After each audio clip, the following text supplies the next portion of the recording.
నేను చంద్రబాబు నాయుడు గారికి, నారా లోకేష్ గారికి నా మనసులో మాట చెప్తున్నా. అన్నా, మనం అధికారంలోకి వచ్చిన తర్వాత మనకు అడిగి చాలా మంది వస్తారు, కానీ స్థానిక ఎన్నికల్లో మనం కాస్త గట్టి కష్టపడితే 100కు 100 గెలిచే అవకాశం ఉంది. కాబట్టి స్థానిక ఎన్నికల్లో మొదటి నుంచి తెలుగుదేశం పార్టీ జెండా ఎవరైతే మోస్తున్నారో, కష్టం ఎవరైతే చేస్తున్నారో, కేసులు ఎవరైతే పెట్టించుకున్నారో, పార్టీ అధికారంలోకి వస్తుందా రాదా అని తెలియకున్నా కూడా తెగించి పోరాడారో, స్థానిక ఎన్నికల్లో మీరు సర్వేలు చేసి వారికే టికెట్లు ఇవ్వండి ఒక ఎమ్మెల్యేగా కోరుతూ ఉన్నా. మీరు ఎవరికైతే కష్టం చేసే కార్యకర్తలకు ఇస్తారో వారిని మా భుజాల మీద పెట్టుకుని గెలిపించే బాధ్యత మేము తీసుకుంటాం. మరీ ముఖ్యంగా నెల్లూరు రూరల్ నుంచి నేనే ప్రారంభిస్తూ ఉన్నా. నెల్లూరు రూరల్ లో నా జోక్యం ఎక్కడా ఉండదు.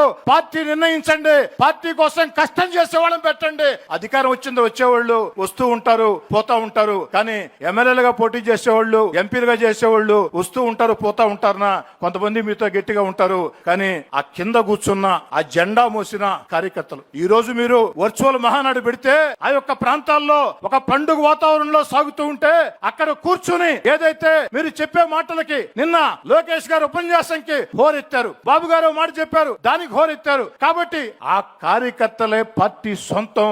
నాలాంటి శాసనసభ్యులు లేకుంటే ఎంపీలో మేము సొంతం కాదన్నా, ఖచ్చితంగా కార్యకర్తలే సొంతం. కష్టం చేసిన కార్యకర్తల్ని అభ్యర్థులుగా పెట్టి ఎమ్మెల్యేలకు చెప్పండి, మేము పెట్టాం అభ్యర్థుల్ని, వీళ్ళని గెలిపించి తీరాలని చెప్పండి.